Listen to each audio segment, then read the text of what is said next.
الحمد لله رب العالمين والعاقبة للمتقين والصلاة والسلام على سيد الأنبياء والمرسلين وعلى آله وأصحابه أجمعين. قال الله تعالى في القرآن الكريم مفهوم هكذا: أعوذ بالله من الشيطان الرجيم. بسم الله الرحمن الرحيم. يعتذرون إليكم إذا رجعتم إليهم قل لا تعتذروا لن نكمل لكم قد نبأنا الله من أخباركم وسيرى الله عملكم ورسوله ثم تردون إلى عالم الغيب والشهادة فينبئكم بما كنتم تعملون. ربي اشرح لي صدري ويسر لي أمري واحلل عقدة من لساني يفقهوا قولي. ربي زدني علما ربي زدني علما ربي زدني علما. اللهم افتح علينا حكمتك وانشر علينا رحمتك يا ذا الجلال والإكرام. سبحانك لا علم لنا إلا ما علمتنا إنك أنت عليم حكيم. نہایت ہی قابل احترام میری پیاری اور دینی بہنوں، السلام علیکم ورحمۃ اللہ وبرکاتہ۔ اللہ تعالیٰ کی دی ہوئی توفیق سے الحمدللہ آج ہم پارہ نمبر 11 کا آغاز کرنے لگے ہیں۔ پارہ نمبر 11 کا آغاز کرنے سے پہلے اپنی نیتوں کو درست کر لیتے ہیں کہ ہم جو بھی پڑھ رہے ہیں، سن رہے ہیں یا پڑھا رہے ہیں، خالصتاً اللہ تعالیٰ کی رضا کے لیے اللہ تعالیٰ سے دعا کرتے ہوئے اللہ پاک ہماری نیتوں کو خالص اپنی ذات کے لیے وقف کر لے، اور ہم جو بھی سنیں پڑھیں اللہ پاک ہمیں عمل کی توفیق عطا فرمائے۔ ابھی میں نے آپ کے سامنے سورۃ توبہ کی آیت نمبر 94 کی تلاوت کی، جس کا ترجمہ سماعت فرمائیے۔ جب تم ان کے پاس لوٹ کر جاؤ گے تو یہ تم سے بہانے بنائیں گے، تم فرماؤ بہانے نہ بناؤ، ہم ہرگز تمہاری بات پر یقین نہیں کریں گے، اللہ نے ہمیں تمہاری خبریں دے دی ہیں، اور اب اللہ اور اس کا رسول تمہارے کام دیکھیں گے، پھر تمہیں اس کی طرف لوٹایا جائے گا جو غیب اور ظاہر کو جاننے والا ہے، یعنی کون؟ اللہ، تو وہ تمہیں تمہارے اعمال بتا دے گا۔ اس آیت میں اللہ تعالیٰ کی ایک صفت جو ہے عالم الغیب کا بیان کیا گیا ہے۔ فرمایا نا، عالم الغیب عالم الغیب والشہادہ، کہ غیب اور ظاہر کو جاننے والا۔ تو یہ اللہ تعالیٰ کا وصف خاص ہے، یعنی اللہ تعالیٰ نے تمام مقربین اور بارگاہ کو علم غیب جو عطا فرمایا ہے، اس کے بارے میں یہ تو کہہ سکتے ہیں کہ ان کو جو علم عطا کیا گیا ہے وہ اللہ تعالیٰ کی طرف سے عطا کیا ہے، لیکن جو اللہ تعالیٰ علم جانتے ہیں وہ واحد ذات ایسی ہے جو تمام جو غیب کی چیزوں پر علم رکھنے والی ہے، اور اللہ تعالیٰ کے سوا کسی کو بھی عالم الغیب نہیں کہا جا سکتا۔ اس لفظ کا خاص استعمال اللہ تعالیٰ کے لیے ہی ہے، جیسے کہ لفظ رحمان، رحمان بھی ایک صفاتی نام ہے، اور اللہ تعالیٰ کے سوا کسی کو بھی رحمان صفت سے نہیں پکارا جا سکتا۔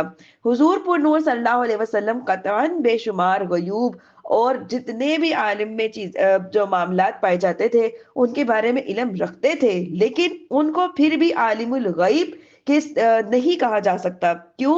کیونکہ یہ اللہ تعالیٰ کی صفت ہے، جس طرح نبی کریم صلی اللہ علیہ وسلم قطعاً عزت اور جلالت والے ہیں، تمام دنیا میں کوئی بھی نبی کریم صلی اللہ علیہ وسلم کے برابر عزت والا اور جلیل نہیں ہو سکتا۔ ایسے ہی جس طرح نبی کریم صلی اللہ علیہ وسلم کو عز و جل نہیں کہا جا سکتا، اسی طرح اللہ تعالیٰ کو جو ہے بلکہ عز و جل کس کے ساتھ مخصوص ہے؟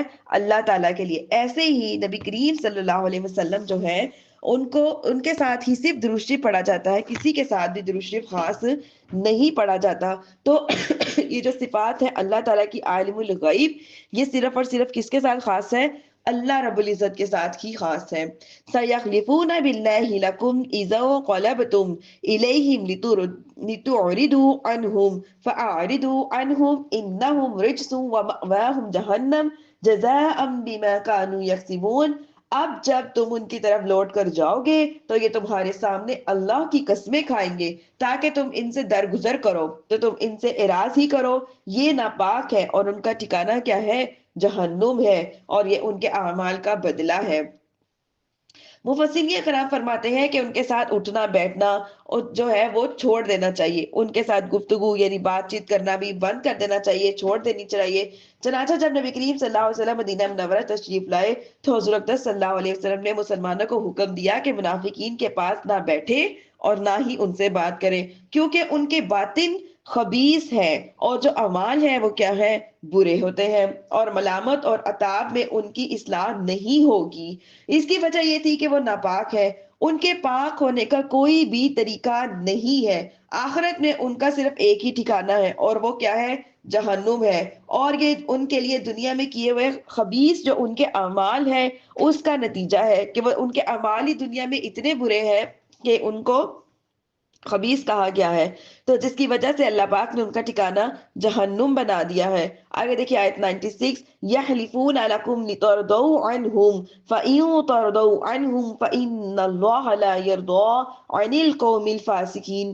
تمہارے سامنے قسمیں کھاتے ہیں تاکہ تم ان سے راضی ہو جاؤ، تو اگر تم ان سے راضی ہو بھی جاؤ تو بے شک اللہ نافرمان لوگوں سے راضی نہیں ہوگا۔ یعنی اے مسلمانوں، منافقین تمہارے سامنے تمہاری رضا حاصل کرنے کے لیے اللہ تعالیٰ کی جھوٹی قسمیں کھاتے رہتے ہیں تاکہ اس طرح سے انہیں دنیا میں نفع وغیرہ مل جائے۔ لیکن اے ایمان والو، آپ لوگ یہ بات یاد رکھو کہ اگر کبھی ان کی قسموں پہ اعتبار کر لو اور ان کے عذر کو قبول کر بھی لو اور تم لوگ ان سے راضی بھی ہو جاؤ، لیکن یاد رکھنا اللہ تعالیٰ ان سے کبھی بھی راضی نہیں ہوں گے، کیونکہ ان کے دل میں کفر ہے اور نفاق ہے، اور ان کو اس کو جانتا کون ہے؟ صرف اللہ جانتا ہے، اور اللہ ان سے کبھی بھی راضی نہیں ہو سکتے۔ اسی سے ہمیں یہ بھی پتا چلتا ہے کہ جھوٹی قسمیں کھانا منافقین کا کام ہے، اور جھوٹی قسمیں کھانے والے کو فاسق کہا جاتا ہے۔ تو لہٰذا ہمیں بھی ہر قسم کی قسم سے بچنا چاہیے، جہاں تک ممکن ہو سکے قسمیں کھانے سے بچے۔ قسم کھانا کوئی بڑی بہادری کی بات نہیں ہے۔ جس نے آپ کی بات پہ ٹرسٹ کرنا ہے اس نے بغیر قسم کے بھی کر لینا ہے۔ تو کسی کو جھوٹا یقین دلانے کے لیے یا زبردستی یقین دلانے کے لیے قسمیں کھانا یا حلف اٹھانا، تو اس چیزوں سے گریز کرنا چاہیے۔ الاعراب اشد کفرا ونفاقا واجدر الا يعلموا حدود ما انزل الله على رسوله والله علیم حکیم۔ دیہاتی منافق کفر اور منافقت میں زیادہ سخت ہے، اور اس قابل ہے کہ ان احکام میں سے جاہل رہے جو اللہ نے اپنے رسول پر نازل فرمائے ہیں، اور اللہ علم والا، حکمت والا ہے۔ یعنی دیہات میں رہنے والے منافق کفر اور منافقت جو ہے شہر میں رہنے والوں سے زیادہ سخت ہوتے ہیں۔ اس کی وجہ یہ ہوتی ہے کہ وہ لوگ علم کی مجلسوں میں نہیں بیٹھتے، علماء کی صحبت سے دور دور رہتے ہیں، قرآن اور حدیث، وعظ اور نصیحت وغیرہ سنتے نہیں ہیں۔ وہ اسی قابل ہے کہ اللہ تعالیٰ نے جو انہیں فرائض، سنن اور احکام اپنے رسول صلی اللہ علیہ وسلم پر نازل فرمائے ہیں وہ ان سے جاہل رہے۔ جہالت کی شدت جو ہے وہ پیدا ہو جاتی ہے، لہٰذا ہر شخص بلا وجہ شدت کا عادی ہے۔ وہ کیوں عادی ہے؟ کیونکہ وہ علم دین سے دور ہے۔ جب انسان علم دین سے دور ہو جاتا ہے تو اس میں جہالت آ جاتی ہے۔ جب جہالت آ جاتی ہے تو وہ اس کے اندر جذبات بڑھ جاتے ہیں اور وہ شدت پسند ہو جاتا ہے۔ جیسے کہ اس کو غصہ آتا ہے تو بے تحاشا آ جاتا ہے، وہ جذباتی ہو کے باتیں کرتا ہے، بے تحاشا جذباتی ہو کے باتیں کرتا ہے، ایون کہ اس کا جو سینس آف ہیومر ہے وہ بالکل ورک کرنا چھوڑ دیتا ہے۔ اس کو سمجھ نہیں آتی کہ وہ اپنے ماں باپ کی نافرمانی کر رہا ہے یا نہیں، یا پھر وہ کوئی گناہ کا کام کر رہا ہے یا نہیں، کیونکہ وہ شدت پسند ہو گیا ہوتا ہے۔ اور شدت پسندی دور کرنے کا واحد ایک ہی طریقہ ہے، وہ کیا ہے کہ علم دین کو حاصل کرے، علماء اور صالحین کی صحبت کو اختیار کرے، کیونکہ علم اچھی صحبت ہے، اور اچھی صحبت کو اختیار کرنا جہالت اور بے علمی کو ختم کر دیتا ہے، اور علم کی وجہ سے ہی جو یہ فضول قسم کی شدت ہے اس کا خاتمہ کیا جا سکتا ہے۔ اس کے علاوہ کوئی دوسری آپشن جو ہے وہ نہیں ہے۔ آیت نمبر 98 دیکھیے، اور کچھ دیہاتی وہ ہے جو کچھ اللہ کی راہ میں خرچ کرتے ہیں اسے تاوان سمجھتے ہیں، اور تم پر گردشیں آنے کے تک انتظار میں رہتے ہیں، بری گردش انہی پر ہے، اور اللہ سننے والا، جاننے والا ہے۔ اس آیت مبارکہ میں فرمایا جا رہا ہے کہ کچھ دیہاتی ایسے ہیں کہ اللہ عز و جل کی راہ میں جو بھی خرچ کرتے ہیں اسے تاوان سمجھتے ہیں، یعنی کہ سمجھتے ہیں کہ ہم اللہ تعالیٰ کو ٹیکس دے رہے ہیں، اور جو کچھ بھی خرچ کرتے ہیں ان کی جو نیت ہوتی ہے وہ اللہ تعالیٰ کی رضا نہیں ہوتی، نہ ہی ثواب کو حاصل کرنے کے لیے ہوتی ہے، بلکہ وہ دنیا میں ریاکاری کے طور پر خرچ کرتے ہیں اور خوف کے طور پر خرچ کرتے ہیں، اور مسلمانوں پر گردشیں آنے سے کے انتظار میں رہتے ہیں، اور یہ دیکھتے رہتے ہیں کب مسلمانوں کا زور ختم ہوگا، کب جو مسلمان مغلوب ہو جائیں گے۔ انہیں یہ خبر نہیں ہے کہ اللہ تعالیٰ کو کیا منظور ہے۔ تو اللہ تعالیٰ نے بتا دیا ہے کہ بری گردش کہ انہی لوگوں پر ہے اور وہی رنج اور مصیبت اور بدحالی میں گرفتار رہیں گے۔ اس آیت کا جو شان نزول ہے، یہ آیت جو ہے قبیلہ اسد اور غطفان کے دیہاتیوں کے بارے میں نازل ہوئی تھی۔ تو لہٰذا جب ہم اللہ رب العزت کی راہ میں کوئی چیز خرچ کرے تو اس بات کا خیال رکھیں کہ ہم خالص اللہ کی رضا کے لیے خرچ کر رہے ہیں۔ جو لوگ اللہ کی رضا کے لیے خرچ نہیں کرتے اور خوش دلی سے خرچ کرتے ہیں، جو خوش دلی سے خرچ نہیں کرتے، تو وہ ان کی کس کی علامت وہ ہوتی ہے؟ منافقوں کی علامت ہوتی ہے۔ اور یہ ہے کہ مسلمانوں کے نقصان کے خواہش مند ہونا، یہ بھی کس کی علامت ہے؟ منافقوں کی علامت ہے۔ لہٰذا ہمیں ان دونوں چیزوں سے بچنا چاہیے اور اپنی اصلاح کے لیے اپنے اندر غور کرنا چاہیے کہ ہم جو کچھ بھی اللہ کی راہ میں خرچ کر رہے ہیں، ہماری نیت کیا ہے؟ صرف زبردستی ہے کہ اب زکوٰۃ دینی پڑنی ہے، اب صدقہ دینا ہی پڑے گا، یا اب یہ کام کرنا ہی پڑے گا کہ اس کے بغیر ہمارا کوئی آپشن نہیں؟ کیا ہماری یہ نیت ہوتی ہے یا ہم خوش دلی کے ساتھ بڑھ چڑھ کے اللہ کی راہ میں دینے کی کوشش کرتے ہیں؟ آگے دیکھیے آیت نمبر 99۔ اور کچھ گاؤں والے وہ ہیں جو اللہ اور قیامت پر ایمان رکھتے ہیں اور جو خرچ کرتے ہیں اسے اللہ کے ہاں نزدیکیوں اور رسول کی دعاؤں کا ذریعہ سمجھتے ہیں۔ سن لو، بے شک وہ ان کے لیے ہے کہ جن کو اللہ کا قرب کا ذریعہ ہے، ان قریب اللہ انہیں اپنی رحمت میں داخل فرمائے گا۔ بے شک اللہ کون ہے؟ بخشنے والا، مہربان ہے۔ دیہات میں رہنے والے بعض افراد ایسے ہیں جو اللہ تعالیٰ کی راہ میں جو کچھ خرچ کرتے ہیں، اللہ تعالیٰ کے ہاں نزدیکیوں اور رسول اللہ صلی اللہ علیہ وسلم کی دعاؤں کا ذریعہ سمجھتے ہیں۔ تو جب رسول اللہ صلی اللہ علیہ وسلم کی بارگاہ میں صدقہ پیش کریں گے تو نبی کریم صلی اللہ علیہ وسلم ان کے لیے خیر و برکت کی دعا بھی فرمائیں گے، اور یہ بات جو ہے حدیث سے بھی ثابت ہے۔ فرماتے ہیں اس آیت میں فرمایا گیا صلوات الرسول، اور رسول کی دعاؤں کا ذریعہ سمجھتے ہیں، کیونکہ نبی کریم صلی اللہ علیہ وسلم کی ہر نعمت میں سب سے بڑا واسطہ ہے۔ تو اللہ تعالیٰ کے لیے جو بھی عمل کیا جائے اس میں اس بات کا خیال ضرور رکھا جائے کہ اللہ تعالیٰ نے ہمیں نبی کریم صلی اللہ علیہ وسلم کے وسیلے سے اپنی فرما برداری کا حکم دیا ہے کیونکہ نبی کریم صلی اللہ علیہ وسلم ہی واحد وہ رسول ہے جو ہمارے رسول ہیں۔ اور ویسے تو ہم سارے نبیوں کو مانتے ہیں، لیکن اس نبی نے ہمیں اللہ تعالیٰ کے احکام بتائے، ہم تک اللہ کے احکامات پہنچائے، ہمیں اللہ تعالیٰ کے احکامات پر عمل کرنے کی ترغیب دی، ہمیں بتایا کہ اللہ کی رضا کس میں ہے اور اللہ کی ناراضگی کس میں ہے۔ سورۃ آل عمران میں ہم پڑھ چکے ہیں، اے حبیب آپ فرما دیجئے کہ اے لوگوں، اگر تم اللہ سے محبت کرتے ہو تو میرے فرما بردار بن جاؤ تو اللہ تم سے محبت کرنے لگے گا۔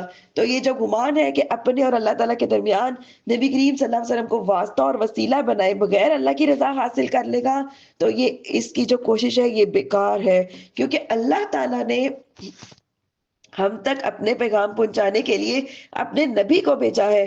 تو ہم بھی اپنے اللہ کا قرب حاصل کرنے کے لیے اللہ تعالیٰ کی جو محبت کو حاصل کرنے کے لیے نبی کریم صلی اللہ علیہ وسلم کے واسطے اور وسیلے سے گزرنا پڑے گا۔ نیک اعمال میں اللہ تعالیٰ کی رضا کے ساتھ حضور اکرم صلی اللہ علیہ وسلم کی خوشنودی کی نیت کرنا شرک نہیں بلکہ قبولیت کی دلیل ہے، اور حضور اکرم صلی اللہ علیہ وسلم کی دعائیں مبارک ساری کائنات سے منفرد بھی ہے اور جداگانہ چیز بھی ہے، کیونکہ یہ آیت میں اللہ تعالیٰ کا قرب کے ساتھ حضور پنور صلی اللہ علیہ وسلم کی دعا کا حاصل کرنا ہے اور اس کے مقصد کے طور پہ استعمال کیا گیا ہے، جو بیان کیا گیا ہے۔ آگے اس آیت میں فرمایا جا رہا ہے الا انہا قبرۃ لہم، کہ سن لو بے شک وہ ان کے لیے اللہ کے قرب کا ذریعہ ہے، کہ بے شک ان کا خرچ کرنا ان کے لیے اللہ تعالیٰ کے قرب اور اس کی رضا کو حاصل کرنے کا ذریعہ ہے، کیونکہ انہوں نے اخلاص کے ساتھ اپنا مال خرچ کیا اور اپنے عمل کو رسول اللہ صلی اللہ علیہ وسلم کی طرف وسیلہ بنایا۔ ان قریب اللہ عز و جل انہیں اپنی رحمت یعنی جنت میں داخل فرمائے گا۔ بے شک اللہ عز و جل اپنے اطاعت گزار بندوں کو بخشنے والا بھی ہے اور ان پر مہربان بھی ہے۔ اللہ تعالیٰ کا قرب حاصل کرنے کے لیے کچھ احادیث میں آپ کے سامنے پیش کرتی ہوں۔ حضرت ابو ہریرہ رضی اللہ عنہ سے روایت ہے، حضور اکرم صلی اللہ علیہ وسلم نے فرمایا، اللہ تعالیٰ ارشاد فرماتا ہے، جو میرے کسی ولی سے عداوت رکھے میں اس سے اعلان جنگ کرتا ہوں، اور جو میرے کسی بندے کا فرض عبادتوں کے مقابلے میں دوسری عبادتوں کے ذریعے مجھ سے قریب ہونا مجھے زیادہ پسند نہیں، بلکہ میرا بندہ فرض عبادت کی ادائیگی کے ساتھ نوافل کے ذریعے مجھ سے قریب ہوتا رہتا ہے، حتیٰ کہ میں اس سے محبت کرنے لگتا ہوں۔ پھر جب اس سے محبت کرتا ہوں تو میں اس کے کان بن جاتا ہوں، وہ کان جس سے وہ سنتا ہے، اس کی آنکھیں بن جاتا ہوں جس سے وہ دیکھتا ہے، اس کے ہاتھ بن جاتا ہوں جس سے وہ پکڑتا ہے، اس کا پاؤں بن جاتا ہوں جس سے وہ چلتا ہے۔ اگر وہ مجھ سے مانگتا ہے تو اسے دیتا ہوں، اور اگر میری پناہ لیتا ہے تو میں اسے پناہ دیتا ہوں، اور جو مجھے کرنا ہوتا ہے میں اس میں کبھی بھی تردد نہیں کرتا، جیسے کہ میں اس مومن کی جان نکالنے میں توقف کرتا ہوں، وہ موت سے گھبراتا ہے، میں اسے ناخوش کرنا پسند نہیں کرتا، ادھر موت بھی اس کے لیے ضروری ہے کہ اللہ پاک موت کے وقت بھی ایسے بندے کے لیے آسانیاں پیدا فرما دیتے ہیں۔ آگے دیکھیے آیت نمبر 100، اور بے شک مہاجرین اور انصار میں سے سابقین اولین اور دوسرے وہ جو بھلائی کے ساتھ ان کی پیروی کرنے والے ہیں، ان سب سے اللہ راضی ہوا اور یہ اللہ سے راضی ہوئے، اور اس نے ان کے لیے باغات جو ہے وہ تیار کر رکھے ہیں جس کے نیچے نہریں بہتی ہیں، ہمیشہ ہمیشہ ان میں رہیں گے، اور یہی بڑی کامیابی ہے۔ بعض مفسرین کرام نے فرمایا ہے کہ ان سے باقی مہاجرین اور انصار مراد ہے۔ اس قول کے مطابق تمام صحابہ کرام رضی اللہ تعالی عنہ جو اجمعین ہیں وہ اس آیت میں داخل ہو گئے، اور ایک قول میں کہ پیروی کرنے والوں سے قیامت تک کہ وہ ایماندار مراد ہے جو ایمان، اطاعت اور نیکی میں انصار اور مہاجرین رضی اللہ تعالی عنہم کے رستے پر چلے، ان سب سے اللہ تعالیٰ راضی ہوئے اور ان کے نیک عمل کو اللہ پاک نے قبول کیا، اور یہ لوگ اللہ تعالیٰ سے راضی ہوئے کہ اس کے ثواب اور عطا سے خوش ہوئے، اور اس نے ان کے لیے باغات تیار کر رکھے ہیں جس کے نیچے نہریں بہتی ہیں، اور یہ حضرات ہمیشہ ہمیشہ اس میں رہیں گے، اور یہی بڑی کامیابی ہے۔ تمام کے تمام صحابہ کرام جو ہے وہ عادل بھی ہیں اور جنتی بھی ہیں، ان میں کسی کو بھی گناہ گار یا فاسق سمجھنا یہ انسان کی بہت بڑی بدبختی کی بات ہے۔ جو ان میں سے کسی کو جو گناہ گار سمجھے گا تو اللہ پاک جو ہے وہ اس کو ایمان سے خارج کر دیں گے۔ نیکی کرنا یقیناً بہت اچھی بات ہے، لیکن نیکی میں پہل کرنا یہ زیادہ فضیلت کا باعث ہے، کیونکہ پہل کرنے والا نیکی کے اس کام کی قوت کو اور طاقت کو بڑھا دیتا ہے، اس لیے نیکی کی طرف جلدی رغبت کرنے میں فطرت کے نیک اور اچھا ہونے کی بھی علامت شامل ہے کہ جب بھی آپ کو کبھی موقع ملے نیکی کرنے کا تو کوشش کریں کہ نیکی کی پہل اللہ تعالیٰ آپ کے ہاتھ سے کروائے، کیونکہ جو نیکی کرتا ہے تو اللہ تعالیٰ اس کے کرنے کی وجہ سے جو اس کو دیکھ کے لوگ نیکی کرتے ہیں تو جو اگلا بندہ نیکی کرتا ہے اس کا بھی جو اجر ہے وہ اس کے کھاتے میں لکھ دیا جاتا ہے، اس لیے نیکی کی راہ میں ہمیشہ پہل کرنی چاہیے۔ آیت نمبر 110 دیکھیے، اور تمہارے آس پاس دیہاتیوں میں سے کچھ منافق ہے اور کچھ مدینے والے بھی وہ منافقت پر اڑ گئے ہیں، تم انہیں نہیں جانتے، ہم انہیں جانتے ہیں، ان قریب ہم انہیں 2 مرتبہ عذاب دیں گے، پھر انہیں بڑے عذاب کی طرف پھیرا جائے گا۔ آگے دیکھیے آیت نمبر 102۔ اچھا یہاں پہ اس آیت میں کیا فرمایا، سنعذبہم مرتین، کہ ہم ان قریب انہیں 2 مرتبہ عذاب دیں گے۔ 2 مرتبہ عذاب دینے کا کیا مطلب ہے؟ ایک بار تو دنیا میں رسوائی کے ساتھ کہ اور قتل کے ساتھ، اور دوسری مرتبہ جو انہیں عذاب دیا جائے گا وہ قبر کا عذاب دیا جائے گا، پھر انہیں بڑے عذاب یعنی دوزخ کا عذاب دیا جائے گا، اور جس میں وہ ہمیشہ گرفتار رہیں گے۔ تو منافقین کے ساتھ کافروں کے ساتھ کتنے عذاب ہو گئے؟ 3 ہو گئے، ایک تو دنیا کا، دوسرا قبر کا، اور تیسرا دوزخ کا عذاب۔ اس آیت سے جو ہے وہ عذاب قبر کا بھی ثبوت ملتا ہے۔ بہت سے لوگ ایسے ہیں جو عذاب قبر کا انکار کرتے ہیں، لیکن حضرت انس رضی اللہ عنہ سے روایت ہے کہ تاجدار رسالت صلی اللہ علیہ وسلم نے فرمایا، اگر مجھے یہ خدشہ نہ ہوتا کہ تم مردوں کو دفن کرنا چھوڑ دو گے تو میں اللہ تعالیٰ سے دعا کرتا کہ تمہیں قبر کا عذاب سنائیں کہ قبر میں کس قدر عذاب ہوتا ہے۔ حضرت عبداللہ بن عباس رضی اللہ تعالیٰ عنہما سے روایت ہے کہ نبی کریم صلی اللہ علیہ وسلم 2 قبروں کے پاس سے گزرے تو ارشاد فرمائے، ان دونوں کو قبر کا عذاب دیا جا رہا ہے، یہ کسی بڑے گناہ کی وجہ سے عذاب نہیں دیا جا رہا کہ جس سے انسان بچ نہ سکے، بلکہ صحابہ کرام نے عرض کیا یا رسول اللہ بتائیے پھر ایسا کون سا انہوں نے گناہ کر دیا جس کی وجہ سے انہیں قبر کا عذاب دیا جا رہا ہے، اور وہ گناہ اتنے بڑے بھی نہیں ہیں؟ تو فرمایا ایک بندہ وہ تھا جو چغلی کرتا تھا، کہ پہلے تو دوسروں کے ساتھ مل جاتا تھا، بعد میں پھر کسی کی برائیاں کرنا، وہ ایسا ہے ویسا ہے، غیبتیں کرنا، چغلی کرنا۔ اور دوسرا بندہ وہ ہے جو واش روم میں جاتا ہے اور اس کی چھینٹوں سے نہیں بچتا۔ تو آپ نے ایک سبز ٹہنی کو توڑا اور اس کے دو حصے کیے، پھر ہر ایک قبر میں اس کو گاڑ دیا اور فرمایا جب تک یہ خشک نہیں ہوگی شاید ان کے قبر کے عذاب میں کچھ تخفیف کر دی جائے۔ حضرت برہ بن عاصب رضی اللہ عنہ فرماتے ہیں جب حضور اکرم صلی اللہ علیہ وسلم کے ساتھ ہم ایک انصاری صحابی کے جنازے پہ گئے، جب قبر تک پہنچے تو وہ ابھی مکمل نہیں ہوئی تھی، چنانچہ رسول اللہ صلی اللہ علیہ وسلم بیٹھ گئے اور ہم بھی ان کے ارد گرد اس طرح خاموشی سے بیٹھ گئے، اتنی خاموشی سے بیٹھ گئے کہ گویا ہمارے سروں پر پرندے بیٹھے ہوں۔ آپ صلی اللہ علیہ وسلم کے دستے مبارک میں ایک لکڑی تھی جس کے ساتھ زمین کو ریتنے لگے، اور اپنے سر انور کو اٹھا کر 2 یا 3 مرتبہ ارشاد فرمایا استعیذوا باللہ من قبری عذاب القبر، کہ قبر کے عذاب سے اللہ تعالیٰ کی پناہ مانگو۔ حضرت ام مبشر رضی اللہ تعالیٰ عنہما فرماتی ہیں کہ میں بنو نجار کے ایک باغ میں تھی، اور اس میں بنو نجار کے زمانے جاہلیت میں مرنے والوں کی قبریں تھیں۔ اس وقت میرے پاس رسول اللہ صلی اللہ علیہ وسلم تشریف لائے، پھر جاتے ہوئے ارشاد فرمایا استعیذوا باللہ من قبر عذاب القبر، قبر کے عذاب سے اللہ کی پناہ مانگو۔ میں نے سنا تو عرض کیا یا رسول اللہ صلی اللہ علیہ وسلم کیا قبر میں عذاب ہوتا ہے؟ ارشاد فرمایا ہاں، مردے اپنی قبروں میں ایسا عذاب دیے جاتے ہیں جس سے جانور سنتے ہیں۔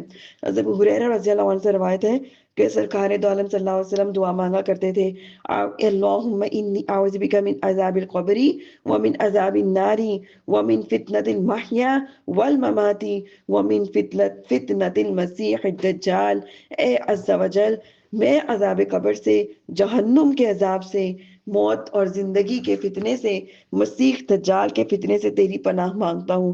اللہ تعالیٰ سے ہر وقت عذاب قبر کے دور کرنے کی دعا مانگنی چاہیے۔ سورۃ ملک کو رات کو سونے سے پہلے ضرور پڑھ لینا چاہیے، کیونکہ یہ سورت جو قبر میں ہماری حفاظت کرے گی انشاءاللہ۔ اللہ پاک ہم سب کو عذاب قبر سے محفوظ فرمائے۔ جتنے بھی ہمارے اکابرین اس دنیا سے تشریف لے گئے ہیں، اللہ تعالیٰ ان سب کو آدم علیہ السلام سے لے کے آخری مسلمان تک جتنے بھی مسلمان دنیا سے تشریف لے گئے سب کو اللہ پاک عذاب قبر سے محفوظ فرمائے۔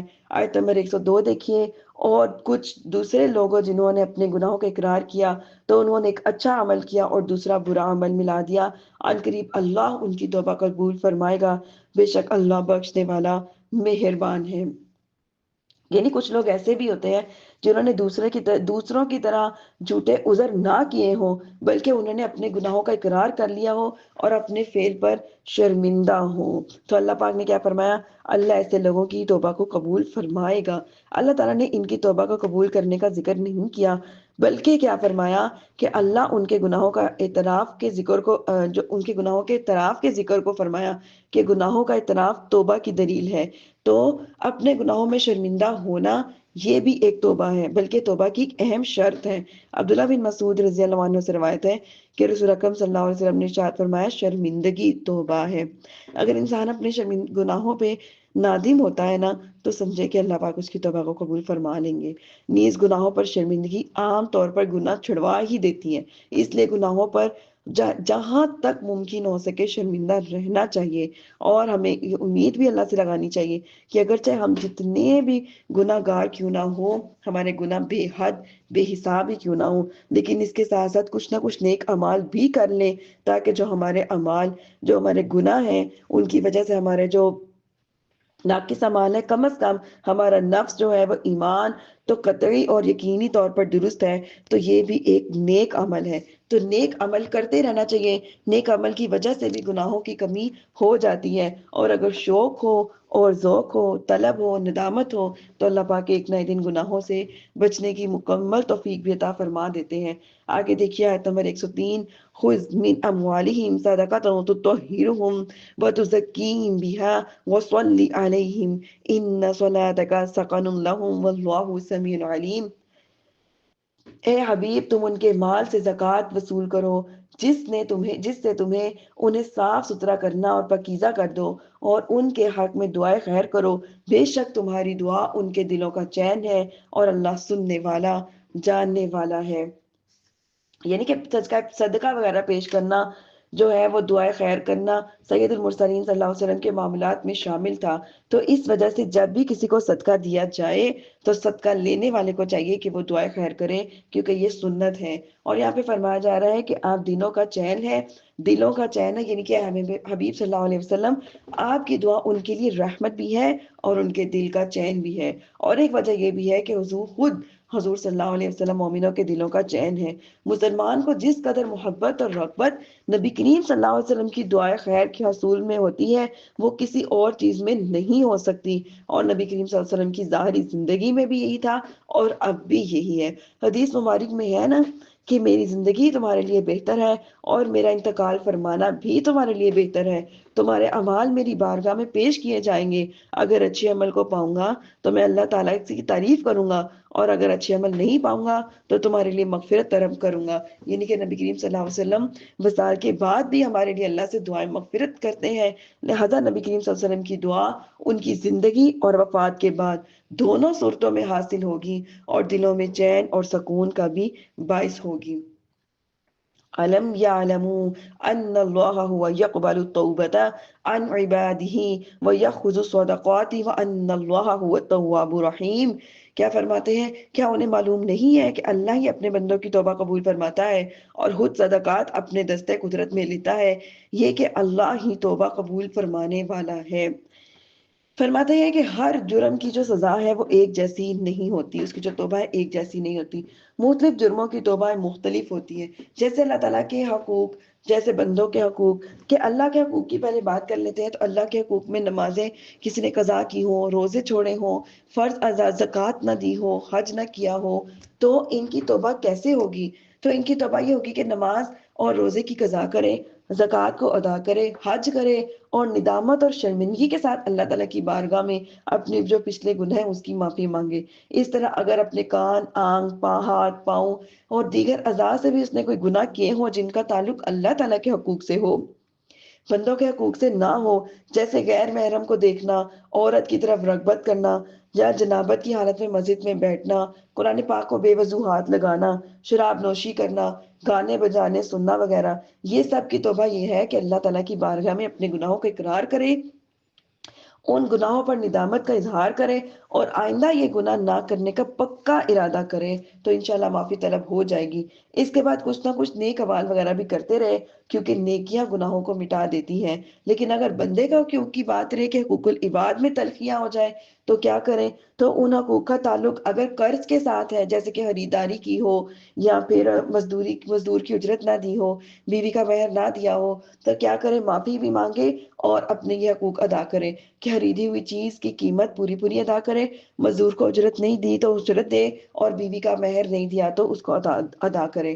اور اگر اس کا تعلق ظلم سے ہو، جیسے کسی کو مارا پیٹا ہو، غیبت کی ہو، گالی دی ہو، تو اس کی جو توبہ یہ ہے کہ اس تک اس کی خبر پہنچائے اور اس کی معافی طلب کرے اور آئندہ کبھی ایسا نہ کرنے کا عزم ارادہ کرے۔ اور اگر اس کا تعلق قرض سے ہو اور ظلم سے ہو، جیسے کسی کا مال چرا لیا ہو، چھین لیا ہو، لوٹ لیا ہو، کسی سے رشوت لے لی ہو، سود یا جوا وغیرہ سے لیا ہو، تو اس کی توبہ کیا ہے؟ تو اس کی توبہ کا طریقہ یہ ہے کہ حقوق بھی ادا کرے اور صاحب حق سے معافی بھی حاصل کرے۔ تو اگر یہ سارے اس طرح سے توبہ کی جائے گی تو اللہ پاک جو ہے وہ توبہ کو ضرور بضرور قبول فرما لیں گے۔ اور اللہ تعالیٰ سے دعا ہے کہ اللہ پاک ہم سب کو سچی توبہ کرنے کی توفیق عطا فرمائے۔ آگے دیکھیے کیا فرماتے ہیں، حسن بن عبداللہ بن مسعود رضی اللہ عنہ سے روایت ہے کہ حضرت صلی اللہ علیہ وسلم نے ارشاد فرمایا، تمہیں جو وہ شخص تعجب میں نہ ڈالے گا جس نے حرام مال کمایا ہو، کیونکہ اگر وہ اس مال کو اللہ تعالیٰ کی راہ میں خرچ کرے اور صدقہ کرے تو وہ قبول نہیں کیا جائے گا، لیکن اگر وہ اسے چھوڑ دے اور اس میں برکت نہیں دی جائے گی تو اس میں سے کچھ بچ جائے تو وہ جہنم کی طرف اس کا زیادہ راہ ہوگا۔ تو بڑے سے بڑا بھی گناہ کیوں نہ کیا گیا ہو، ساری زندگی حرام میں کیوں نہ گزاری گئی ہو، لیکن اللہ فرماتے ہیں ایک پکی سچی توبہ، اگر کوئی بندہ ایک دفعہ پکی سچی توبہ اللہ کی راہ کی طرف کر لیتا ہے، اللہ کی طرف کر لیتا ہے، تو اللہ پاک اس کے تمام گناہوں کو معاف فرما دیتے ہیں۔ آیت نمبر 105 دیکھیے، تم فرماؤ، تم عمل کرو، اب اللہ اور اس کے رسول اور مسلمان تمہارے کام دیکھ لیں گے، اور جلد ہی تم اس کی طرف لوٹائے جاؤ گے جو ہر غیب اور ظاہر کو جاننے والا ہے، اور وہ تمہیں تمہارے اعمال کا بتائے گا۔ 106 دیکھیے، اور اللہ کا حکم آنے تک کچھ لوگوں کو مؤخر کر دیا گیا ہے، یا تو اللہ انہیں عذاب دے گا یا ان کی توبہ کو قبول فرما لے گا، اور اللہ علم والا حکمت والا ہے۔ 107 اور کچھ منافق وہ ہیں جنہوں نے نقصان پہنچانے کے لیے کفر کے سبب مسلمانوں میں تفرقہ ڈالنے کے لیے اور ایک شخص کے انتظار میں مسجد بنائی کہ جو پہلے سے اللہ اور اس کے رسول کا مخالف ہے، اور وہ ضرور قسمیں کھائیں گے کہ ہم تو صرف بھلائی کا ارادہ کیا تھا، اور اللہ گواہ ہے کہ وہ جھوٹے ہیں۔ آگے دیکھیے، اے حبیب، آپ اس مسجد میں کبھی کھڑے نہ ہو، بے شک وہ مسجد جس کی بنیاد پہلے دن سے ہی پرہیزگاری پر رکھی گئی ہے، وہ اس کی حقدار ہے کہ آپ اس میں کھڑے ہوں، اور ان میں وہ لوگ خوب پاک صاف ہونا پسند کرتے ہیں، اور اللہ خوب پاک ہونے والوں کو پسند کرتا ہے اور محبت فرماتا ہے۔ یہاں پہ جس مسجد کی بات ہو رہی ہے وہ فخر اور ریا کی وجہ سے جو مسجد بنائی گئی ہو، جو مسجد فخر، ریا اور نمودار نمائش کہ یہاں اللہ تعالیٰ کی رضا کے علاوہ کسی اور غرض کے لیے بنائی گئی یا حرام مال سے بنائی گئی ہو، وہ بھی مسجد زرار میں یہ جمرے میں آتی ہے۔ مسلمانوں کی ایک ایسی تعداد ہے جو عالی شان مسجد تعمیر کرنے پر اور زیادہ مسجدیں بنوانے پر ایک دوسرے سے فخر کا اظہار کرتے رہتے ہیں کہ ان کا دلوں کا حال تو اللہ ہی بہتر جانتا ہے یا وہ خود جانتے ہیں، لیکن اگر انسان کی نیت اللہ تعالیٰ کی رضا حاصل کرنے اور عبادت میں مسلمانوں کو سہولت پہنچانے کی نیت ہو تو یہ بڑی اچھی بات ہے۔ اس صورت میں اگر کوئی مسجد بنائے گا تو بہت ہی لائق تحسین اور اجر و ثواب کا باعث ہے، لیکن اگر یہ نیت نہ ہو تو بلکہ مسجد کتنی بھی خوبصورت کیوں نہ ہو، لیکن اس کو بنانے میں نیت ریاکاری ہو، فخر ہو اور برائی ہو، تو وہ کبھی بھی جو ہے اللہ تعالیٰ اس سے راضی نہیں ہوں گے۔ وہ جتنی بھی کوششیں کر لیں، اللہ پاک اس کی اس نعمت کو، اس جو نیکی کو قبول نہیں فرمائیں گے۔ حضرت انس بن مالک روایت کرتے ہیں، رسول اللہ صلی اللہ علیہ وسلم نے ارشاد فرمایا، قیامت قائم نہ ہوگی جب تک کہ لوگ مسجد تعمیر کرنے کے معاملے میں فخر کرنے نہ لگ جائیں۔ کسی کے دل میں جو بھی حالات ہوتے ہیں اللہ سے بہتر کوئی نہیں جانتا، لیکن ہمارے پاس کوئی ایسا ذریعہ بھی نہیں ہے جس کے ذریعے سے ہم لوگوں کے دلوں کا حال معلوم کر سکیں۔ اس لیے کسی مسلمان پر بدگمانی کرنا یا الزام ڈالنا، اس کی تو شرعاً کسی کو اجازت نہیں ہے کہ اس کی نیت کیا ہے، ریاکاری کی ہے یا فخر کی ہے، لیکن ہر انسان اپنے بارے میں بہتر جانتا ہے۔ وہ اپنے دل میں ایک دفعہ نظر ضرور دہرائے کہ آخرکار اس کا مقصد کیا ہے۔ اگر اس کا مقصد خالص اللہ کی رضا ہے تو ویل اینڈ گڈ، لیکن اگر مقصد صرف دنیا سے آگے نکلنا ہے یا دنیا کو دکھانا ہے کہ میں نے مسجد بنوائی، ایسی بنوائی، ویسی بنوائی، بڑی بنوائی، سہولتیں رکھی، تو پھر اس کا کوئی فائدہ نہیں ہے۔ اب ادھر عرب میں کیا صورتحال ہے، اتنی بڑی بڑی مسجدیں ہوتی ہیں اور اتنی خوبصورت اور جگہ جگہ مسجدیں ہوتی ہیں کہ جب ان مسجدوں میں جاتے ہیں نماز پڑھنے کے لیے ایک الگ طرح کا سکون مل رہا ہوتا ہے، ایک الگ طرح کی رغبت ہوتی ہے کہ اب کسی بھی آپ محلے میں چلے جائیں، کسی بھی آپ مال میں چلے جائیں، کسی بھی جو ایسی جگہ جہاں پہ زیادہ لوگوں کی گیدرنگ ہوتی ہے، اکٹھی ہوتی ہے، وہاں پہ چلے جائیں، وہاں انہوں نے ہر جگہ پہ عرب ملکوں میں ایک چھوٹی چھوٹی مسجد، کئی میں بڑی بڑی مسجدیں، اور بہت ہی خوبصورت، بہت ہی صاف ستھری، بہت ہی ایئر کنڈیشنر، اور ایسی جو ان میں ایک ایسا سکون پایا جاتا ہے کہ شاید ایسے لگتا ہے کہ گھروں میں نماز پڑھنے سے وہ سکون میسر نہیں آتا جو وہاں پہ نماز پڑھنے سے سکون ملتا ہے۔ وہاں پہ قرآن پاک کی ترتیب، پانی کا نظام، جو لائٹنگ کا نظام، ایون ٹیشو، ہر چیز کی سہولت جو ہے وہ انہوں نے مسجدوں میں دی ہوتی ہے، اور اللہ پاک اگر نیت صرف اللہ کی رضا ہو تو اللہ پاک اسے اپنے شایان شان اجر عظیم بھی عطا فرماتے ہیں۔ آگے اسی آیت میں کیا ارشاد فرمایا، یحبون ان یطہروا، وہ لوگ خوب پاک ہونا پسند کرتے ہیں۔ یعنی کہ ہر آدمی کو اس بات کا ذوق ہونا چاہیے، چاہے وہ امیر ہو یا غریب ہو، کہ جیسا کیسا بھی ہو، جس مرضی طبقے سے تعلق رکھتا ہو، اس کو چاہیے کہ اپنی صفائی ستھرائی کا خیال رکھے، کیونکہ صفائی ستھرائی انسان کے وقار اور اس کے شرف کا آئینہ ہوتی ہے۔ انسان کا گیٹ اپ دیکھ کے اندازہ لگایا جا سکتا ہے کہ اس کی شخصیت کیسی ہے۔ گندگی جو ہے انسان کی عزت اور عظمت کی بدترین دشمن ہے۔ دین اسلام میں جہاں انسان کو کفر اور شرک کی نجاستوں سے پاک کر کے اسے عزت کی طرف اور رفعت کی بلندی عطا کرنے کا حکم دیا گیا ہے، وہاں ہی اس کی ظاہری طہارت، صفائی ستھرائی اور پاکیزگی کی اعلیٰ تعلیم کے ذریعے انسان کو وقار بلند کیا گیا ہے، کہ انسان صاف ستھرا رہے گا تو اللہ تعالیٰ بھی اس سے راضی رہیں گے، اس سے محبت کریں گے، اور جو برکت اور رحمت والے فرشتے اس کے پاس رہیں گے۔ لیکن اگر اس کا لباس صاف نہ ہوا، اس سے بدبو آتی رہی، یا کئی کئی دن کنگھی نہیں کی، کئی کئی دن عورتوں کو، جیسے خواتین کا اکثر ماحول ہوتا ہے کہ کنگھی کی کوئی نہیں، منہ پہ کریم لگا کے میک اپ کر کے آ جاتی ہیں، کپڑوں کا پتہ کوئی نہیں ہے، کپڑے بدل لیے، پاؤں گندے ہیں، یا کتنے کتنے دن ٹائم ہی نہیں ہوتا صاف ستھرے ہونے کا۔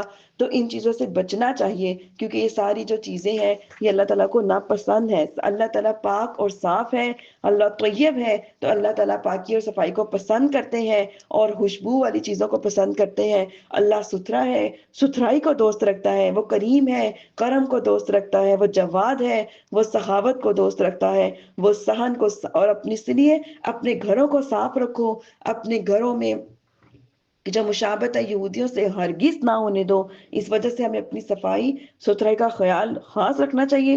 اور ایک اور بات، جب بھی نماز کے لیے جانے لگے، جیسے کہ جائے نماز بچھانے لگے ہیں، وضو کرنے لگے ہیں، تو اس وضو کے بعد جائے نماز سے پہلے کم از کم ایک بار اپنے آپ کو آئینے میں ضرور دیکھ لیں کہ پاک اور صاف لگ رہے ہیں نا، ہمارے باڈی میں سے، کپڑوں میں سے کوئی پسینے کی سمیل تو نہیں آ رہی، کہ ہم نیٹ اینڈ کلین لگ رہے ہیں۔ جیسے کسی کے سامنے جانے کے لیے ہمیں اپنی صفائی کا بڑا خیال ہوتا ہے کہ ہمارا چہرہ صاف ہو، بکھرے بال نظر نہ آئے، پاؤں نیٹ ہو، ہاتھ بھی صاف ستھرے ہو، لباس گندا نہ ہو، خوشبو آنی چاہیے۔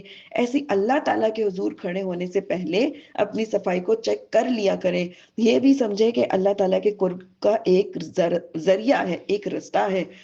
آگے دیکھیے آیت نمبر 109، تو کیا جس نے اپنی امارت کی بنیاد اللہ سے ڈرنے اور اس کی رضا پر رکھی تو بہتر ہے، یا وہ جس نے اپنی امارت کی بنیاد ایک کھائی کے کنارے پر رکھی جو گرنے والی ہے، تو وہ امارت اسے اپنے بانی کو لے کر جہنم کی آگ میں گر جائے گی، اور اللہ ظالموں کو ہدایت نہیں دیتا۔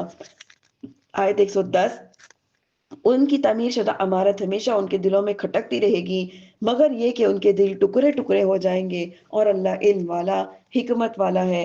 بے شک اللہ نے مسلمانوں سے ان کی جانیں، ان کے مال اس بدلے سے خرید لیے کہ ان کے لیے جنت ہے، وہ اللہ کی راہ میں جہاد کرتے ہیں تو قتل کرتے ہیں اور شہید ہوتے ہیں، اور یہ ان کے ذمہ کرم میں سچا وعدہ ہے۔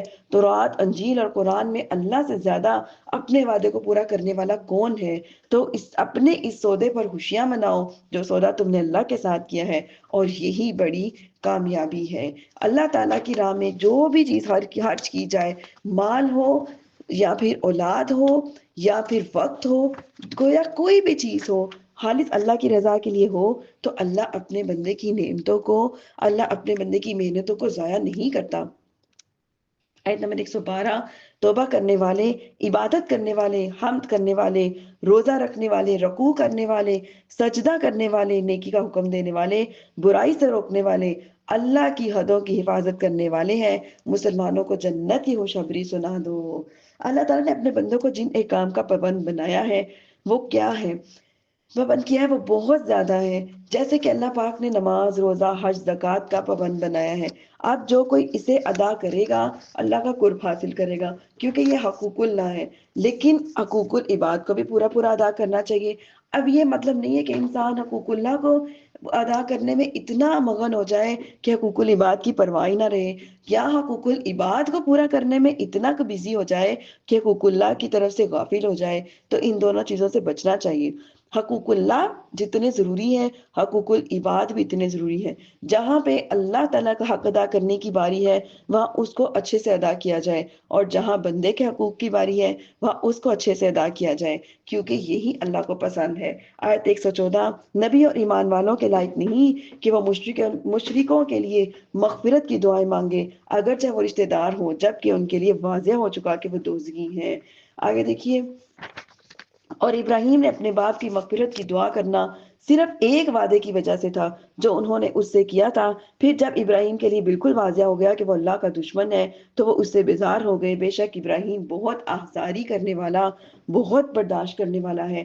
جو وعدہ ابراہیم علیہ السلام جس کی وعدے کی وجہ سے اپنے باپ کے لیے مغفرت کی دعا کرتے تھے وہ یہ تھے کہ ان کے باپ نے ان سے وعدہ لیا تھا کہ آپ میرے لیے مغفرت کی دعا کریں گے، اور ان کو امید تھی کہ وہ ایک نہ ایک دن مسلمان ہو جائیں گے اور پچھلے سارے جو ان کا عقیدہ تھا اس کے بارے میں استغفار کر لیں گے. لیکن جب انہیں یقین ہو گیا کہ وہ اب جب وہ دنیا سے چلے گئے اور انہیں یقین ہو گیا کہ اب وہ جو ہے ایمان نہیں لائیں گے تو پھر اللہ پاک نے انہیں توبہ ان کی مغفرت سے منع فرما دیا. یہ اللہ کی شان نہیں کہ وہ کسی قوم کو ہدایت دینے کے بعد اسے گمراہ کر دے جب تک انہیں صاف نہ بتا دے کہ کس چیز سے انہیں یہ نقصان، یہ جو گمراہی پہنچی ہے. بے شک اللہ سب جانتا ہے. بے شک اللہ ہی کے لیے آسمان اور زمین کی سلطنت ہے. وہ زندہ کرتا ہے، وہی مارتا ہے، اور اللہ کے سوا نہ تمہارا کوئی حامی ہے اور نہ ہی کوئی مددگار. بے شک اللہ کی رحمت متوجہ ہوئی نبی پر اور ان مہاجرین اور انصار پر جنہوں نے مشکل وقت میں بھی نبی کی پیروی کی، حالانکہ کے قریب تھا کہ ان میں سے بعض لوگوں کے دل ٹیڑے ہو جاتے. پھر اللہ کی رحمت ان پر متوجہ ہوئی. بے شک وہ ان پر نہایت مہربان، بہت رحم فرمانے والا ہے. اور ان تین پر بھی رحمت ہوئی جن کا معاملہ موقوف کر دیا گیا تھا، یہاں تک کہ جب زمین میں اپنی وسعت کے باوجود ان پر تنگ ہو گئی اور وہ اپنی جانوں سے تنگ آ گئے، انہوں نے یقین کر لیا کہ اللہ کی ناراضگی سے بچنے کے لیے اس کے سوا کوئی پناہ گاہ نہیں ہے، تو اللہ نے ان کی توبہ قبول فرما لی تاکہ وہ تائب رہیں. بے شک اللہ ہی توبہ قبول فرمانے والا مہربان ہے.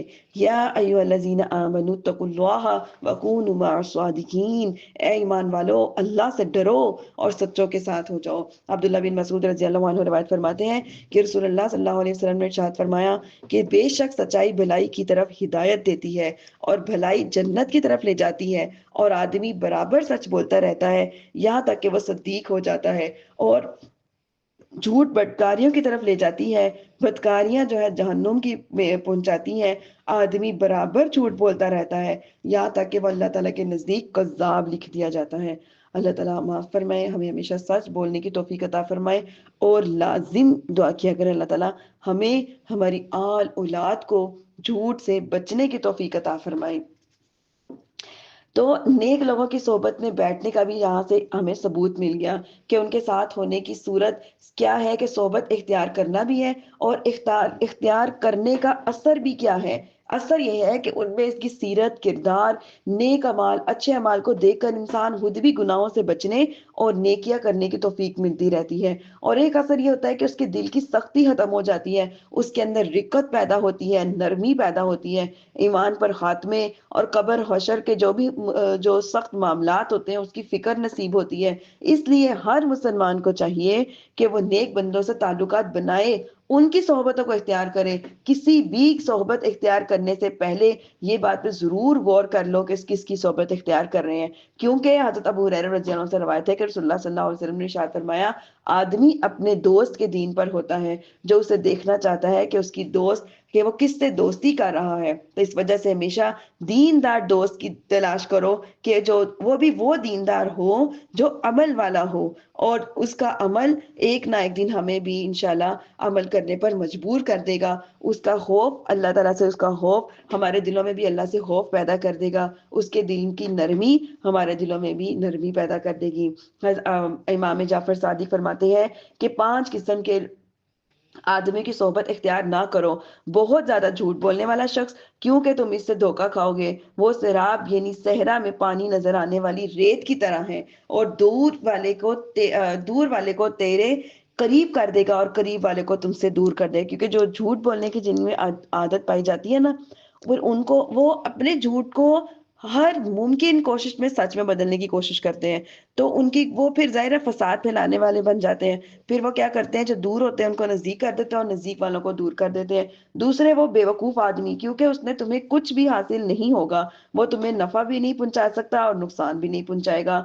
اور تیسرا بخیل شخص، کیونکہ جب تمہیں اس کی زیادہ ضرورت ہوگی تو وہ دوستی کو ختم کر دے گا۔ اور ایک بزدل شخص، کیونکہ یہ مشکل وقت میں تمہیں چھوڑ کر بھاگ جائے گا۔ پانچواں فاسق شخص، کیونکہ وہ تمہیں ایک لقمے سے بھی کم قیمت میں بیچ دے گا۔ کسی نے پوچھا کہ لقمے سے کم کا کیا مراد ہے، تو آپ نے فرمایا کہ لالچ رکھنا اور اسے نہ پانا۔ اس وجہ سے اپنی کمپنی، جو دوست ہوتے ہیں، اپنی اولاد کے دوستوں پہ بھی توجہ کریں، اپنی دوستی میں بھی توجہ کریں، اپنے شوہر کی دوستیوں میں توجہ کریں، ماں باپ جن لوگوں میں اٹھتے بیٹھتے ہیں یا جن کے ساتھ ہمارے تعلقات ہیں ان پہ غور کریں کہ ہمارے تعلقات ان کے ساتھ ہیں، ان کی وجہ سے ہمارے اندر کس قسم کی جو تبدیلی آ رہی ہے۔ اگر تو اچھی پازیٹیو تبدیلیاں ہیں، ویل اینڈ گڈ، اور اگر نہیں ہے تو آہستہ آہستہ کر کے ان سے کنارہ کریں، کیونکہ یہی ضروری ہے۔ اہل مدینہ اور ان کے ارد گرد رہنے والے دیہاتیوں کے لیے مناسب نہیں تھا کہ وہ اللہ کے رسول کے پیچھے بیٹھے رہیں، اور نہ یہ کہ ان کی جان سے زیادہ اپنی جانوں کو عزیز سمجھیں، اور یہ اس لیے کہ اللہ کے راستوں میں انہیں جو پیاس اور تکلیف اور بھوک پہنچتی ہے، اور یہاں کفار کو غصہ دلانے والی جگہ پر قدم رکھتے ہیں، اور جو کچھ دشمن سے حاصل کرتے ہیں ان سب کے بدلے ان کے لیے نیک عمل لکھا جاتا ہے۔ بے شک اللہ نیکی کرنے والوں کے اجر کو ضائع نہیں کرتا۔ آیت 121۔ اور وہ جو تھوڑا اور زیادہ وہ خرچ کرتے ہیں، اور جو وادی وہ طے کرتے ہیں، سب ان کے لیے لکھا جاتا ہے، تاکہ اللہ ان کے کاموں کا بہتر ان کو اجر دے۔ آگے دیکھیے آیت 122۔ اور مسلمانوں سے یہ تو ہو نہیں سکتا کہ سب کے سب نکل جائیں، لیکن ان میں ہر گروہ میں سے ایک جماعت کیوں نہیں نکل جاتی، تاکہ وہ دین میں سمجھ بوجھ حاصل کریں، اور جب ان کی طرف واپس آئیں تو انہیں ڈرائیں تاکہ یہ ڈر جائیں۔ تو اس لیے جب ہم دین کو سیکھیں تو ہمارے لیے ضروری ہے کہ ہم اس کو دوسروں کو بھی بتائیں کہ اللہ تعالیٰ قرآن میں یہ فرماتے ہیں، دوسرے کو کوئی برائی کی طرف دیکھو تو اسے بتاؤ، نہ بھائی اس کی طرف نہ آؤ، اللہ تعالیٰ نے تمہیں اس کا حکم، اس چیز سے بچنے کا حکم دیا ہے اور اس چیز کے کرنے کا حکم دیا ہے۔ اور اے ایمان والو، ان کافروں سے جہاد کرو جو تمہارے قریب ہے، اور تم میں سختی پائی جائے، اور جان رکھو کہ اللہ پرہیزگاروں کے ساتھ ہے۔ اور جب کوئی صورت اترتی ہے تو ان منافقوں میں سے کوئی کہنے لگتا ہے کہ اس صورت نے تم میں کس کے ایمان میں اضافہ کیا ہے، وہ تو ایمان والے ہیں، اور ان کے ایمان میں تو اس نے اضافہ کیا اور وہ خوشیاں منا رہے ہیں۔ آیت 125۔ اور جن کے دلوں میں مرض ہے تو ان کی ناپاکی پر مزید ناپاکی کا اضافہ کر دیا اور وہ کفر کی حالت میں مر گئے۔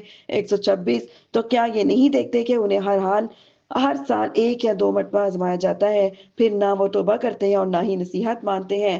آیت 127۔ اور جب کوئی صورت نازل کی جاتی ہے تو ایک دوسرے کی طرف دیکھنے لگتے ہیں کہ تمہیں کوئی دیکھ تو نہیں رہا، یا پھر پلٹ جاتے ہیں، اور اللہ نے ان کے دل پلٹ دیے کیونکہ یہ لوگ سمجھتے نہیں۔ بے شک تمہارے پاس تم میں سے وہ عظیم رسول تشریف لائے جن پر تمہارا مشقت میں پڑنا بہت بھاری گزرتا ہے، وہ تمہیں بھلائی کے نہایت چاہنے والے، مسلمانوں پر بہت رحم فرمانے والے اور رحمت فرمانے والے ہیں۔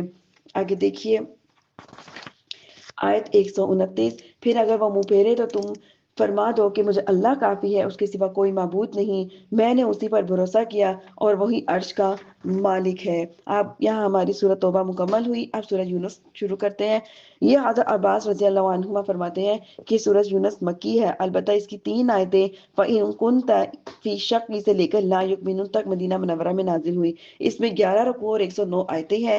اس صورت میں آیت مبارکہ میں آیت نمبر 98 میں اللہ تعالیٰ کے نبی حضرت یونس علیہ السلام کی قوم کا واقعہ بیان ہے۔ جب انہیں حضرت یونس علیہ السلام نے عذاب کی وعید سنائی اور خود وہاں سے تشریف لے گئے تو ان کے جانے کے بعد عذاب کے ساتھ دے کر وہ لوگ ایمان لے آئے اور انہوں نے سچے دل سے توبہ کی تو ان سے عذاب ہٹا لیا گیا۔ اس مناسبت سے اس سورت کا نام جو ہے وہ سورت یونس رکھا گیا ہے۔ بسم اللہ الرحمن الرحیم۔ الف لام را تلک آیات الکتاب الحکیم۔ الف لام را، یہ حکمت والی کتاب ہے، کیا لوگوں کو اس بات پر تعجب ہے کہ ہم نے ان میں سے ایک مرد کی طرف یہ وحی بھیجی کہ لوگوں کو ڈر سنائے اور ایمان والوں کو خوشخبری دو کہ ان کے لیے ان کے رب کے پاس سچ کا کلام مقام ہے۔ کافروں نے کہا بے شک یہ تو کھلا جادوگر ہے۔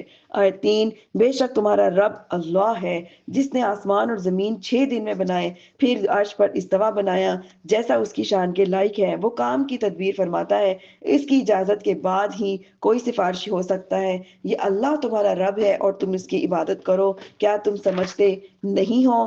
آیت 4، اسی کی طرف تم سب کو لوٹنا ہے، یہ اللہ کا وعدہ سچا ہے، بے شک وہ پہلی بار بھی پیدا کرتا ہے پھر فنا کرنے کے بعد دوبارہ بنائے گا تاکہ ایمان والوں اور اچھے عمل کرنے والوں کو انصاف کے ساتھ بدلہ دیا جائے، اور کافروں کے لیے ان کے کفر کی وجہ سے شدید گرم پانی کا مشروب اور دردناک عذاب ہے۔ اللہ اکبر۔ وہی ہے جس نے سورج کو روشنی اور چاند کو نور بنایا اور چاند کے لیے منزلیں مقرر کر دی تاکہ تم سالوں کی گنتی اور حساب جان لو۔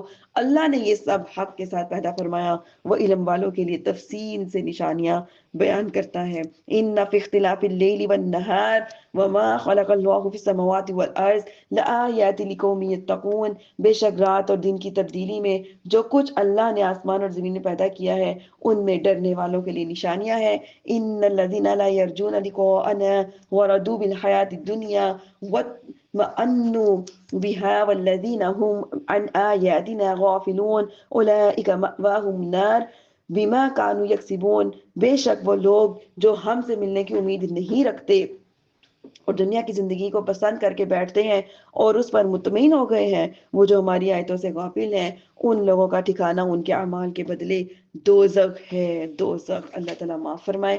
ان الذین آمنوا وعملوا الصالحات یہدیہم ربہم بایمانہم تجری من تحتہم الانہار فی جنات النعیم، بے شک وہ لوگ جو ایمان لائے اور انہوں نے اچھے اعمال کیے، ان کا رب ان کے ایمان کے سبب ان کی رہنمائی فرمائے گا، ان کے نیچے نہریں بہتی ہوں گی اور نہروں کے باغ اور نعمتوں کے باغ ہوں گے۔ حضرت قتادہ فرماتے ہیں اس آیت کی تفسیر میں کہ مومن جب اپنی قبر سے نکلے گا تو اس کا عمل خوبصورت شکل میں اس کے سامنے آئے گا۔ یہ شخص کہے گا کون ہے؟ وہ کہے گا میں تیرا عمل ہوں، تو اس کے لیے نور ہوگا اور جنت تک پہنچائے گا اس کو، اور کافر کے جو معاملہ اس کے برعکس ہوگا، اس کا عمل بری شکل میں ہوگا۔ ماشاء اللہ، سبحان اللہ، کتنی پیاری فضیلت ہے کہ مومنین کی جنت کی طرف رہنمائی اللہ عز و جل کی جانب سے ہوگی، اور جنت میں جائیں گے ہمیشہ کے لیے، اور وہ محل ملیں گے جس کے نیچے دودھ، شہد اور شراب طہور خالص پانی کی نہریں جاری ہوگی۔ دعواہم فیہا سبحانک اللہم وتحیتہم فیہا سلام وآخر دعواہم ان الحمد للہ رب العالمین، ان کی دعا اس میں یہ ہوگی کہ اللہ تو پاک ہے، اور جنت میں ان کی ملاقات کا پہلا بول سلام ہوگا، اور ان کی دعا کا خاتمہ یہ ہے کہ تمام تعریفیں اللہ کے لیے ہیں، وہ اللہ جو تمام جہانوں کو پالنے والا ہے۔ آگے دیکھیے آیت نمبر 11، اور اللہ اگر لوگوں پر عذاب اس لیے جلدی بھیج دیتا جس طرح وہ بھلائی جلدی طلب کرتے ہیں تو ان کی مدت ان کی طرف پوری کر دی جاتی، تو جو لوگ ہماری ملاقات کی امید نہیں رکھتے ہم انہیں ان کی سرکشی میں بھٹکا ہوا چھوڑ دیتے ہیں۔ یعنی کہ اگر اللہ تعالیٰ لوگوں کی بد دعائیں، جیسے کہ وہ غصے میں اپنے لیے، اپنے اہل و عیال، اولاد، مال کے لیے بد دعائیں کرتے ہیں اور کہتے ہیں کہ ہم ہلاک ہو جائیں، اللہ ہمیں غرق کرے، برباد کرے، ایسے کلمے اولاد، رشتہ داروں وغیرہ کے لیے کہتے ہیں، جسے اردو میں کہتے ہیں کوسنا، ایسی دعائیں کرتے ہیں اور ان میں جلدی کرتے ہیں۔ تو اللہ فرماتے ہیں اگر میں ایسی دعا میں انہیں جلدی کر دوں جو ان کے لیے خیر کی دعا نہ ہو تو پھر کیا ہوگا کہ وہ جلدی اپنی مدت کو پہنچ جائیں گے۔ لیکن اللہ تعالیٰ کیا کرتے ہیں، ایسی دعاؤں میں جلدی نہیں کرتے اور وہ خیر کی دعاؤں میں جلدی چاہتے ہیں تاکہ لوگوں کا خاتمہ بالایمان ہو۔ اگر ایسا نہ ہو تو پھر کیا ہوگا کہ وہ لوگ کب کے ہلاک ہو جائیں گے، اور ایسی دعاؤں کا جلدی قبول نہ ہونا یہ اللہ تعالیٰ کی طرف سے ایک بہت بڑا کرم ہے۔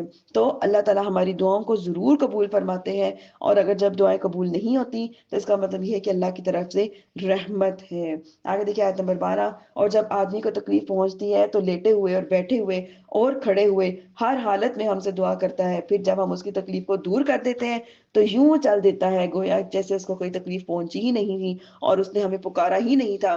حد سے بڑھنے والوں کے لیے ان کے اعمال جو ہے اسی طرح خوشنما کر دیے جاتے ہیں۔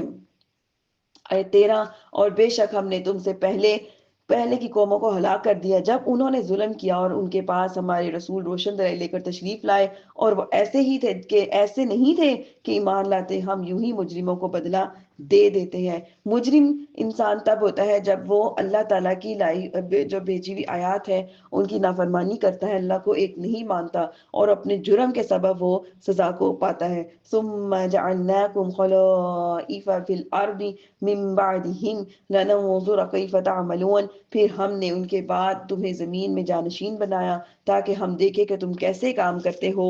آگے آیت 15، اور جب ان کے سامنے ہماری روشن آیات کی تلاوت کی جاتی ہے تو ہم سے ملاقات کی امید نہ رکھنے والے کہتے ہیں کہ اس کے علاوہ کوئی اور قرآن لے کر آؤ یا اسے تبدیل کر دو۔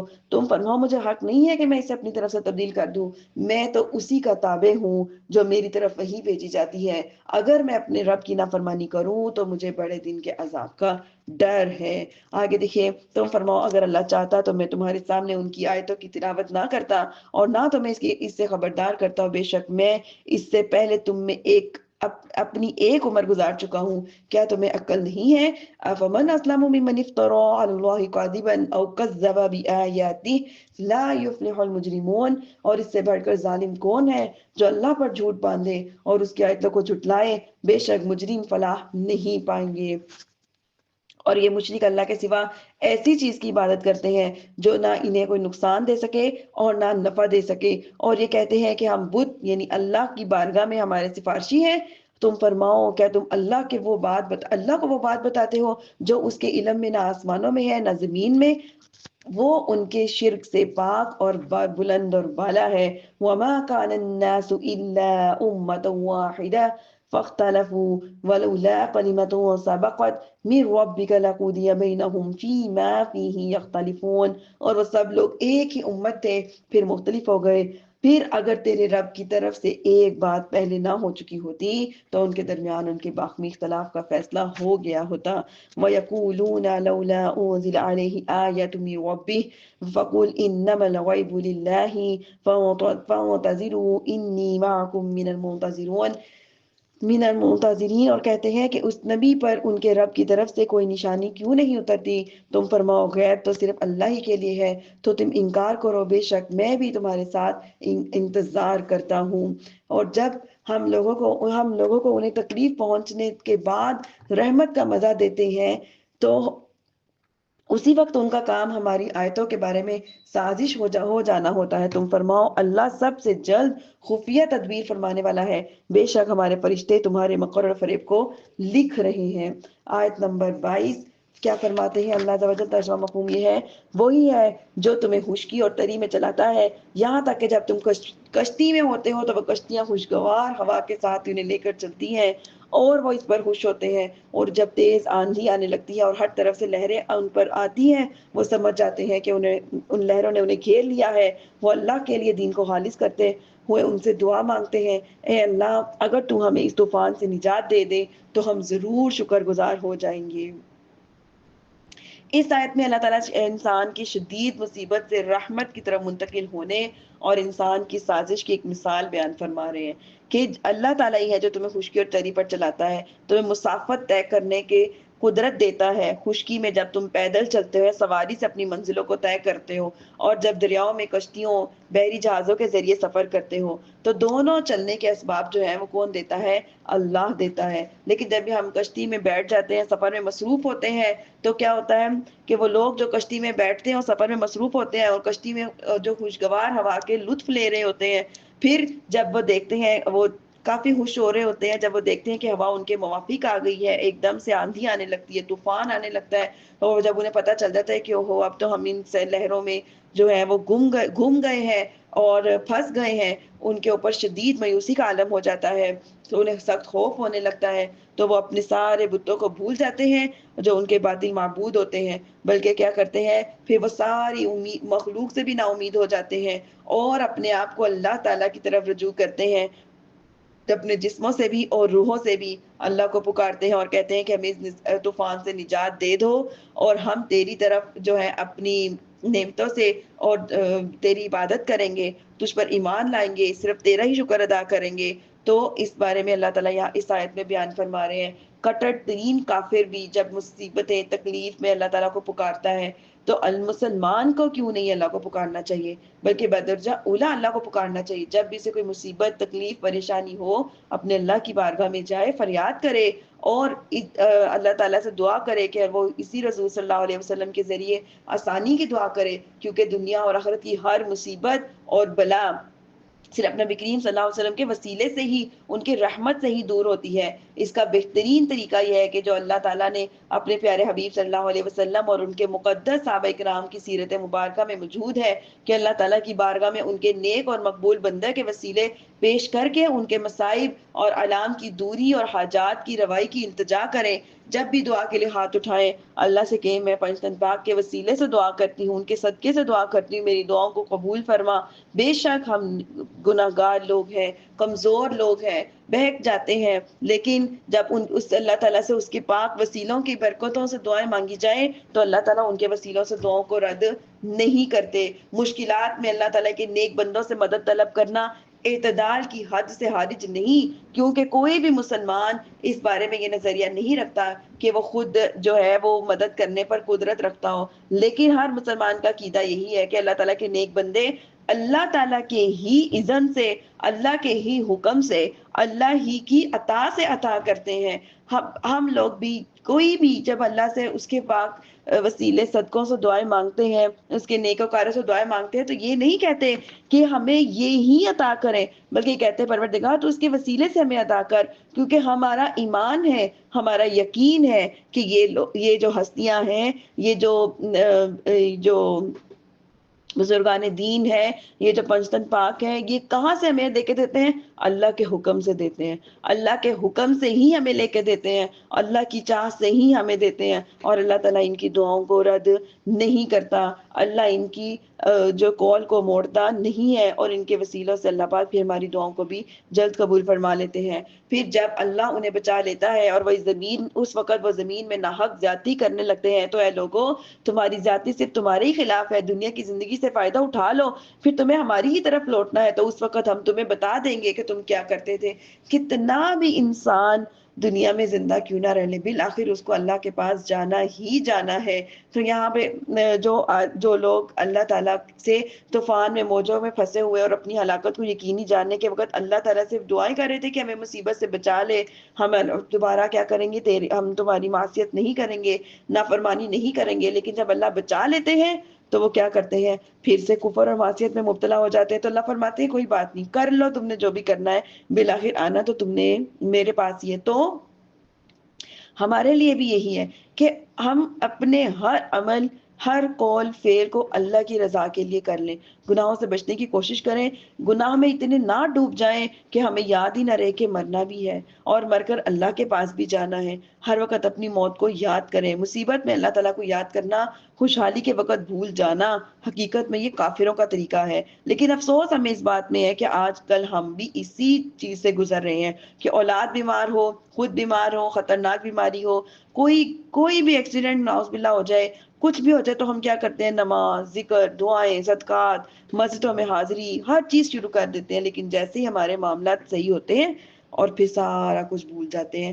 لیکن مسلمان کا قول یہی ہے کہ ہمارا جینا ہمارا مرنا صرف اللہ کے لیے ہی ہے اس کے برعکس نہیں ہے. تو اس وجہ سے ہر وقت اللہ تعالیٰ سے جو موت کا ڈر ہونا چاہیے کس طرح سے ہونا چاہیے جیسا کہ اسے ڈرنے کا حق ہے. جیسے ہم پچھلے پورے جو پارے ہیں ان میں بار بار اس بات کو پڑھ چکے ہیں کہ اللہ سے ویسے ڈرنا چاہیے جیسا کہ اللہ سے ڈرنے کا حق ہے. آیت 24 دنیا کی زندگی کی مثال تو اس پانی جیسی ہے جسے ہم نے آسمان سے اتارا تو اس کے سبب زمین سے اگنے والی چیزیں گھنی ہو کر نکلی جس سے انسان اور جانور کھاتے ہیں اور یہاں تک کہ جب زمین میں اپنی خوبصورتی پکڑ لی تو خوب آراستہ ہو گئی اور اس کے مالک سمجھے کہ اب وہ فصل پر قادر ہیں تو رات اور دن کے وقت ہمارا حکم آیا اور ہم نے اسے ایسی کٹی ہوئی کھیتی کر دیا گویا وہ وہاں موجود ہی نہ تھی. ہم غور کرنے والوں کے لیے اسی لیے آیتیں بیان کرتے ہیں کہ اگر کوئی بھی چیز ہمیں اللہ پاک وسعت میں عطا کر رہے ہیں تو ضرور سوچیں کہ اس کی کمی بھی ہو سکتی ہے. اس وسعت میں اتنا نہ کھو جائے کہ ہم کہیں کہ ہماری محنتوں کا نتیجہ ہے. نہیں بلکہ اللہ کی عطا کا نتیجہ ہے۔ واللہ یدعو الی دار السلام ویہدی من یشاء الی صراط مستقیم، اور اللہ سلامتی کے گھر کی طرف بلاتا ہے جسے چاہتا ہے سیدھے راستے کی طرف ہدایت دیتا ہے۔ للذین احسنوا الحسنى وزیادہ ولا يرحق جنودهم قطرة ولا ذلہ اولئک اصحاب الجنہ هم فیہا خالدون، بھلائی کرنے والوں کے لیے بھلائی ہے اور اس سے بھی زیادہ ہے کہ ان کے منہ پر نہ سیاہی چھائی ہوگی اور نہ ذلت، یہی جنت والے ہیں اور وہی اس میں ہمیشہ رہیں گے۔ اور جنہوں نے برائیاں کمائیں تو برائی کا بدلہ اسی کے برابر ہے اور اس پر ذلت چھائی ہوگی، انہیں اللہ سے بچانے والا کوئی نہ ہوگا، گویا اس کے چہروں کو اندھیری رات کے ٹکڑوں میں ڈھانپ دیا گیا ہے، وہی دوزخ والے ہیں اور اس میں ہمیشہ رہیں گے۔ کہ یہاں پہ مقصد اس آیت کا یہ ہے کہ نیکی اور گناہ میں فرق ہے، کیونکہ نیکی ہمیں نیکی جو ہے اس کا ثواب 1 سے لے کر 700 گنا تک ہے، اور وہ اس سے زیادہ بھی ہو سکتا ہے، اور یہ اللہ تعالیٰ کا فضل ہے، کرم ہے۔ اور گناہ کی اتنی ہی سزا دی جائے گی جتنا کہ گناہ ہوگا، اور یہ اللہ تعالیٰ کا عدل ہے۔ تو اللہ تعالیٰ ہمیشہ پہ اپنا فضل ہی فرماتے جائیں۔ اور جس دن ہم ان سب کو اٹھائیں گے پھر مشرکوں سے فرمائیں گے تم اور تمہارے شریک اپنی جگہ ٹھہرے ہو، تو ہم انہیں مسلمانوں سے جدا کر دیں گے، اور ان کے شریک ان سے کہیں گے تم ہماری عبادت کرتے ہی نہیں تھے، تو تم ہمارے اور تمہارے درمیان گواہی کے لیے اللہ کافی ہے، بے شک ہم تمہاری عبادت سے بے خبر تھے۔ وہاں ہر آدمی اپنے سابقہ اعمال کو جانچ لے گا اور انہیں اللہ کی طرف لوٹایا جائے گا جو ان کا سچا مولا ہے، اور ان کے سارے گھڑے ہوئے شریک ان سے غائب ہو جائیں گے۔ تم فرماؤ آسمان و زمین میں تمہیں کون روزی دیتا ہے، یا کان اور آنکھوں کا مالک کون ہے، اور زندہ کو مردہ اور مردہ کو زندہ کون نکالتا ہے، کون تمام کاموں کو تدبیر کرتا ہے؟ تو اب وہ کہیں گے کہ اللہ۔ تم فرماؤ تم ڈرتے کیوں نہیں تھے پھر اللہ سے؟ تو وہ یہی تو اللہ ہے جو تمہارا سچا رب ہے، پھر حق کے ساتھ گمراہی کے سوا اور کیا ہے؟ پھر تم کہاں پھرے جاتے ہو؟ کذالک حقت کلمۃ ربک علی الذین فسقوا انہم لا یؤمنون، یوں ہی نافرمانوں پر تیرے رب کے یہ کلمات ثابت ہو چکے اور وہ ایمان نہیں لائیں گے۔ تم فرماؤ کیا تمہارے شریکوں میں کوئی ایسا ہے جو پہلے مخلوق کو بنائے پھر ختم کر دے پھر دوبارہ بنائے؟ تم فرماؤ اللہ پہلے بناتا ہے پھر ختم کرنے کے بعد دوبارہ بنائے گا، اور تم کہاں اوندھے جا رہے ہو؟ تم فرماؤ تمہارے شریکوں میں کوئی ایسا ہے جو حق کی رہنمائی کرے؟ تم فرماؤ اللہ حق کی طرف ہدایت دیتا ہے، کیا کوئی حق کا راستہ دکھائے اور وہ اس کا حقدار ہے جو اس کی پیروی کی جائے، یا وہ بت جسے خود راستہ دکھائی نہ دے؟ جب تک اسے راستہ دکھائی نہ دیا جائے گا وہ تمہیں کیا بتائے گا؟ تم کیسا فیصلہ کرتے ہو؟ اور ان کی اکثریت تو صرف وہم اور گمان پر چلتی ہے، بے شک گمان حق کا کوئی فائدہ نہیں دیتا، بے شک اللہ ان کے کاموں کو جانتا ہے۔ آیت نمبر 37۔ اور اس قرآن کی یہ شان نہیں کہ اللہ کے نازل کیے ہوئے کے بغیر اسے اپنی طرف سے بنا لے، ہاں یہ اپنے سے پہلی کتابوں کی تصدیق کرتا ہے اور لوح محفوظ کی تفصیل ہے، اس میں کوئی شک نہیں ہے، یہ رب العالمین کی طرف سے ہے۔ کیا وہ یہ کہتے ہیں کہ اس نبی نے اسے خود ہی بنا لیا ہے؟ تم فرماؤ اگر تم اس جیسی کوئی ایک صورت لے آؤ جو اللہ کے سوا جو تمہیں مل جائے تو سب کو بلاؤ، اور اگر تم سچے ہو، یعنی کہ اللہ پاک یہاں پہ چیلنج کر رہے ہیں، اگر تم سمجھتے ہو کہ یہ قرآن پاک نبی کریم صلی اللہ علیہ وسلم نے اپنے پاس سے بنایا ہے تو جاؤ پھر قرآن کو چھوڑو، اس جیسی ایک صورت لے آؤ، جو صورت بھی چھوڑو اپنے سارے معبودوں کو شامل کر لو اور اس جیسی ایک آیت لے آؤ، لیکن ایسا ہو نہیں سکتا۔ آج 1400 سال ہو گئے اس چیلنج کو، لیکن ابھی تک کوئی بھی کافر اس چیلنج کو پورا نہیں کر پایا، نہ پورا کر پائے نہ ہی اس کو حق اور سچ جانتے ہیں، بلکہ انہوں نے اس کو جھٹلایا جس کے علم کا وہ احاطہ نہ کر سکے اور ان کے پاس اس کا انجام نہیں آیا۔ ایسے ہی ان سے پہلے لوگوں نے بھی جھٹلایا تھا، تو دیکھو ظالموں کا انجام کیسا ہوا۔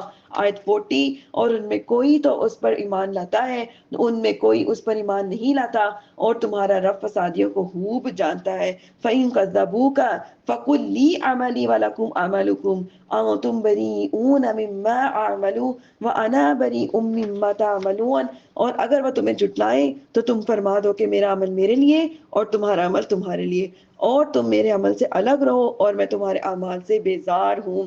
تو ان میں سے کچھ وہ ہے جو تمہاری طرف کان لگاتے ہیں، تو کیا تم بہروں کو سنا دو گے اگرچہ وہ سمجھتے نہ ہوں؟ وَمِنْهُم مَّن يَنظُرُ إِلَيْكَ أَفَأَنتَ تَهْدِي الْعُمْيَ وَلَوْ كَانُوا لَا يُبْصِرُونَ۔ اور ان میں سے کوئی تمہاری طرف دیکھتا ہے، کیا تم اوندھے کا راستہ دکھاؤ گے اگرچہ وہ دیکھتے ہی نہیں؟ ان اللہ لا یظلم الناس شیئا